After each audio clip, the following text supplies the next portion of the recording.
Many people are educated and they have skills, for example, but they use it eventually to promote evil.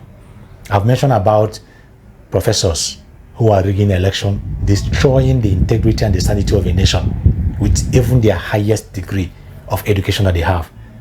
You could see that. So it means that you have what it takes to serve humanity, but what you use it for is your choice. And this is where God might not really come in, because he has given you all it takes.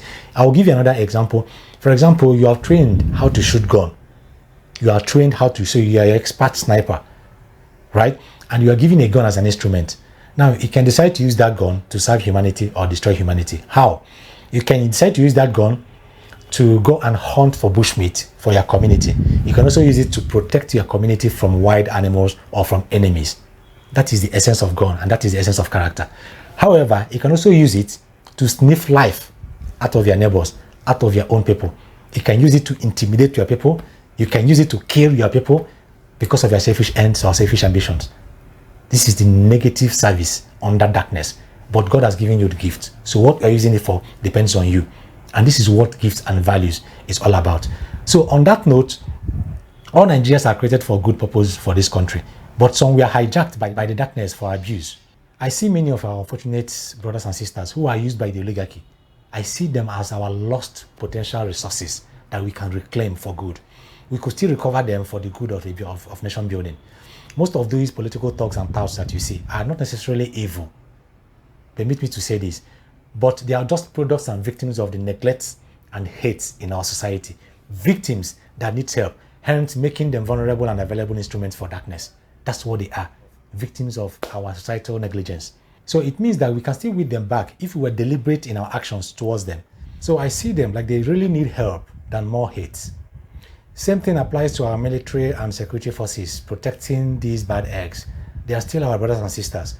They are programmed in the name of training to believe that feeling love is a weakness. So rather than protecting humanity, they are deceived to protect the oligarchy, the same bad eggs that abuse power of government to fight the people. So they protect their enemies and fight their friends. They are programmed to think that they are different from us, but they were once civilians before joining the forces.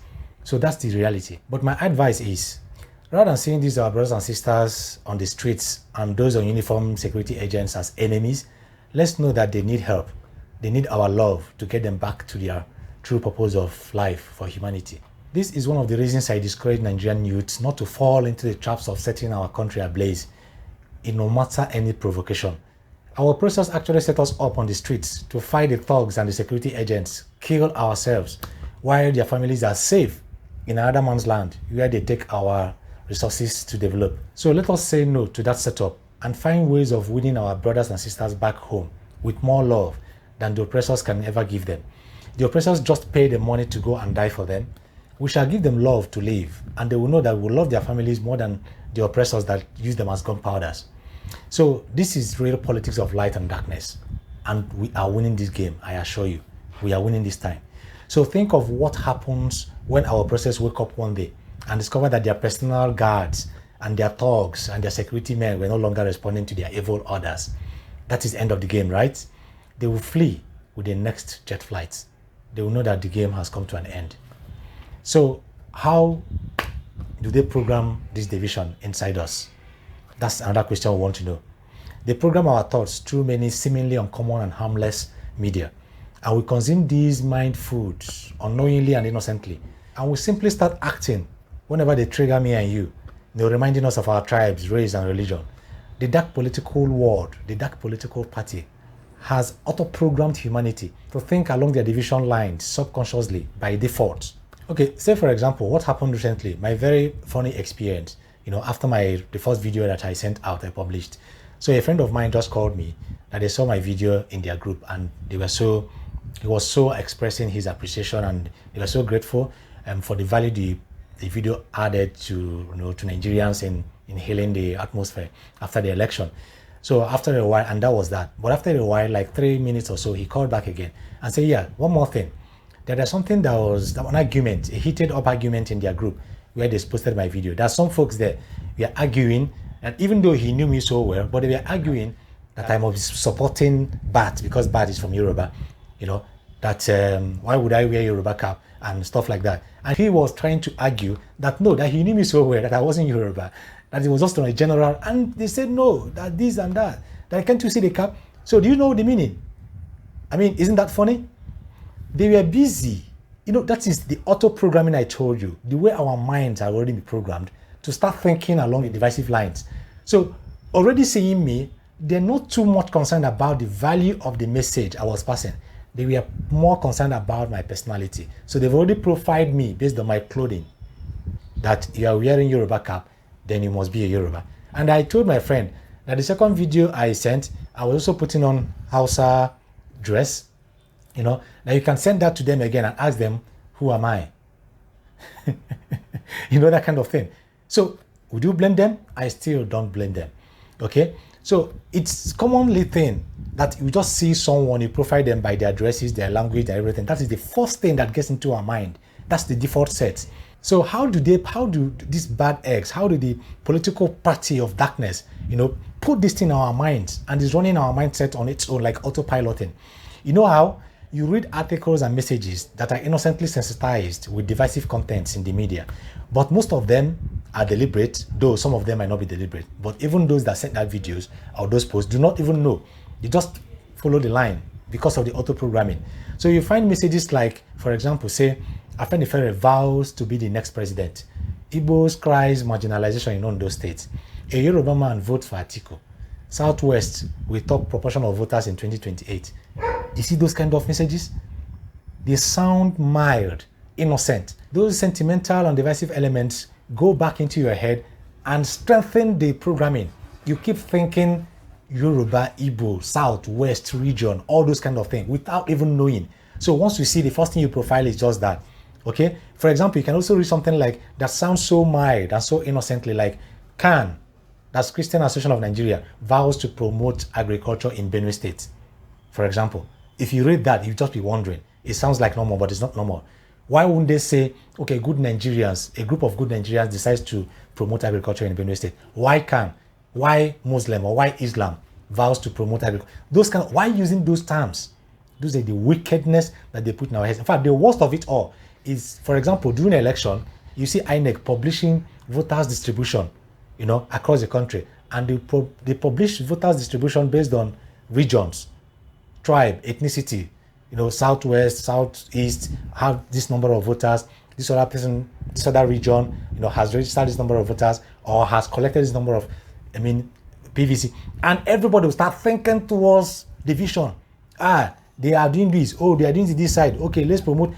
This is very wicked and dangerous divisive elements that we consume in media without knowing them. Why would those things happen?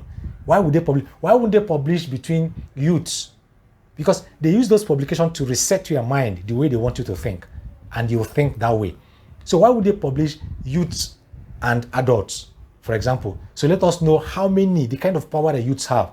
It's even this recently that they started publishing something about in age demography for us to see, okay, these are the power of the youth and this is what we can do. It's just recently they started publishing something like that. Okay, so the same thing applies. Is it possible for them to publish along the oligarchy and their cohorts and people that believe the light shines, like I mentioned before, that there are light carriers for the country, people who need new Nigeria, who want new Nigeria? If you do it that way, you will see the actual numbers, but they won't give it to you. They want to publish and send articles and media the way they want you to reason and think, and will fall into that trap. So they don't teach us these things in our schools or in anywhere in Africa. So I don't blame anybody for doing what they are doing, including the oppressors themselves. Some of them do not even know this, but they just find that this strategy is what works and they are doing it. So this is the main reason we shall go back and create our own African education curriculum with higher knowledge that sets us apart to help the world, become a better place. These are the things we should find including from the level of crèche in our education. Knowing that these are really two political parties and it's the only way that you stand and become light for your country. We are only taught to depend on others. That's the only thing. Even all things, I don't want to go into our education system, which could come much, much later in some other time. I'll not even be in this video series. So I tell you, and I bet you, trust me, I have found that thing that the whole world would depend on Africa and on Nigeria for. If only mankind can understand this simple natural principle, humanity will be saved. But I know that darkness will keep on working and working so hard to blind mankind for this truth, because they will lose membership and their party will fall in anywhere in the world. So whenever your mind tells you anything about diversity of others, tell your mind no, that they are perfect creations of God for the light and for the purpose of humanity. God doesn't make mistakes. Let them know, let your mind know that even though those people or any group might have been deceived to hurt you, ask God for an opportunity to still help them regain their humanity and fulfill purpose for humanity. However, please note that forgiving our oppressors and their cohorts doesn't mean that they wouldn't face the judgment of law or consequences of their actions from divine justice. It doesn't mean that. But it means, this is what forgiveness means, that you have set your heart free through higher knowledge and understanding that they could be mere culprits and victims of circumstances. They were acting out of ignorance, wrong values that they were trained with, or low knowledge, and they need help and rehabilitation. And that you are willing to offer that help if God or the government puts it in your responsibility to help them. This is what forgiveness is all about. It doesn't mean that they will be free. They will still face the consequences. So you can start working on your mindset from now. But our first target, when the time comes, will be a massive national campaign to break those distractions of divisions in our country. Division is the single largest and most dangerous weapon of the oligarchy and the political power, against nations and humanity all over the world. So as soon as we succeed in breaking this with love and humility, every other actions will be walk in the park, will be so easy. Another biggest target will be money, which I will tackle in another episode in this series. Please, I encourage you to share this as much as you can to your friends and colleagues, because this has to be a collective fight. And if we don't have this, in fact, if only about 60% of Nigerians will have this knowledge, we are good to go, and other series that will come. So thank you so much for staying put. Thank you for listening. So I remain Dr. Debem, standing tall in the face of adversity for the love of my country, Nigeria.